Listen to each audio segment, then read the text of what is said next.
Hello viewers, আসসালামু আলাইকুম। Welcome to শেষ সকাল ব্লগ। সবাই কেমন আছেন? আশা করি যে যেখান থেকে আমার আপু ও ভাইয়ারা ভিডিওটি দেখছেন সবাই অনেক ভালো আছেন, সুস্থ আছেন। আল্লাহর অশেষ রহমতে এবং আপনাদের দোয়ায় আমি এখন কিছুটা সুস্থ। ভিউয়ার্স, এটা হচ্ছে ঈদের দ্বিতীয় দিনের ব্লগ। তো আমি অসুস্থ থাকার কারণে খুব কষ্ট করে ভিডিওগুলো করে রেখেছি কোনো রকম। আমি নিজে করেছি, অন্যান্য কাউকে দিয়ে একটু একটু ভিডিও শর্ট নিয়ে রেখেছি। তারপর এডিট করা তো দূরে থাক, আমি এতটা অসুস্থ ছিলাম, এডিট করতেই পারতেছিলাম না। যাই হোক, এখন কিছুটা সুস্থ হয়েছে, এখন একটু একটু এডিট করে ভিডিওগুলো আমি ছাড়তেছি। তো আশা রাখি আপনারা আগের মতোই আমাকে সাপোর্ট করবেন, ভালোবাসবেন। ভিউয়ার্স, ঈদের দ্বিতীয় দিন আমাদের দাওয়াত ছিল আমার ভাগ্নি জামাইয়ের বাসায়। আমার ভাগ্নির বিয়ের পর এই ফার্স্ট টাইম আমরা ওদের বাসায় যাচ্ছি। আমি বলতেছিলাম আমি যাব না, যেহেতু আমি অসুস্থ, কিন্তু আমার ভাগ্নি জামাই আর ওর শাশুড়ি খুবই রাগ করতেছিল। বলল আপনি আস্তে আস্তে করে আসেন, আর এসে দরকার পড়ে শুয়ে থাকবেন, নড়াচড়া করতে হবে না, এভাবে বলতেছিল। যাই হোক, অবশেষে যাচ্ছি।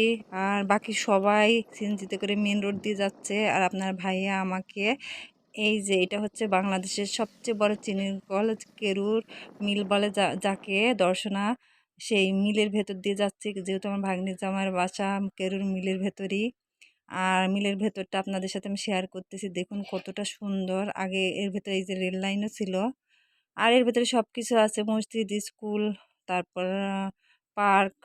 এক কথায় মিলের ভেতর যা যা থাকা দরকার সব কিছু আছে। আর অনেক সুন্দর চারপাশের পরিবেশটা, কি বলবো আর। আর সামনে একটা পার্ক আছে, ওই যে বাচ্চাদের জন্য, এই যে সামনে দেখা যাচ্ছে। তো কিন্তু আমার শরীরটা তেমন একটা ভালো লাগতেছিল না, তাই আপনার ভাইকে বলতেছিলাম সামনে আর না যাই, চল আমরা ব্যাক করি এখান থেকেই। এরপর এই যে ব্যাক করি আমরা বাসার উদ্দেশ্যে। তো আমরা যেদিক দিয়ে আসছিলাম সেদিক দিয়ে আবার ফিরে যাচ্ছি। আপনার ভাইয়া আমাকে ঘোরানোর উদ্দেশ্যে এদিকে নিয়ে আসছিল, দেখতেছিল যে আমাকে জিজ্ঞেস করতেছিল তুমি এদিকটায় আসছো কিনা। তো আমি এদিকটায় কখনো আসি না, এই জন্য নিয়ে আসছিল। আর এই যে সামনেই হচ্ছে মিলের মসজিদ, মসজিদটা অনেক সুন্দর। ওই যে দেখা যাচ্ছে, দেখুন।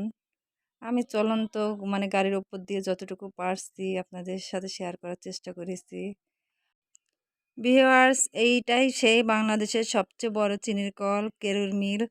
সবাই চিনেন আপনারা কম বেশি। তারপরে এই তো আমরা ভাগ্নি জামাইয়ের বাসায় চলে এসেছি। আমি যেহেতু অসুস্থ, আমি শুয়ে আছি, আর বাকি সবাই ঘুরতেছে ফিরতেছে। ভিউয়ার্স, আমি আপনাদের সাথে আমার ভাগ্নি জামাইয়ের বাসার আর অন্য কোনো কিছু শেয়ার করতে পারলাম না, কারণ আমার ইচ্ছেই করতেছিল না মোবাইলটা বের করে ভিডিও শ্যুট করি, এই জন্য আর কিছু শেয়ার করতে পারলাম না। আর এইটা হচ্ছে এই যে আমাদের বাড়ি যাবার পথে আমাদের যে জীবননগর গার্লস স্কুল বা বালিকা উচ্চ বিদ্যালয়, সেই রোড। তো এখানে আমার অনেক ছোটোবেলার স্মৃতি জড়িত। এই রোড দিয়ে আমি প্রায় পড়তে আসতাম। আমি জীবননগর গার্লস স্কুলে পড়ি নাই, কিন্তু এখানে আমি প্রায় পড়তে আসতাম। তো আপনাদের ভাইয়ের সাথে আমি সেই গল্প করতে করতে যাচ্ছি। আর এখানে আমার একটা বান্ধবীর বাসা ছিল, নাম শোভা। ছোটোবেলায় ওর বাসায় কত যে এসেছি তার কোনো ঠিক নেই। খুব মিস করছি আজকে ওকে। এই তো আমরা আর বেশি দূর নেই, বাসার কাছাকাছি প্রায় চলে এসেছি। তো ভিউয়ার্স, আমার আজকের ভিডিওটি আপনাদের কেমন লাগলো অবশ্যই অবশ্যই কমেন্টে জানাবেন। আর যারা যারা লাইক দিতে ভুলে গেছেন প্লিজ এটি লাইক দিয়ে দিন। আর আমার যত নতুন সাবস্ক্রাইবার আপু ভাইয়ারা আছে সবাইকে আমার অসংখ্য অসংখ্য ধন্যবাদ। তারা যারা চ্যানেলটা এখনও সাবস্ক্রাইব করেননি বা করতে ভুলে গেছেন প্লিজ সাবস্ক্রাইব করে দিয়েন। আর সবাই ভালো থাকবেন, সুস্থ থাকবেন। আল্লাহ হাফেজ।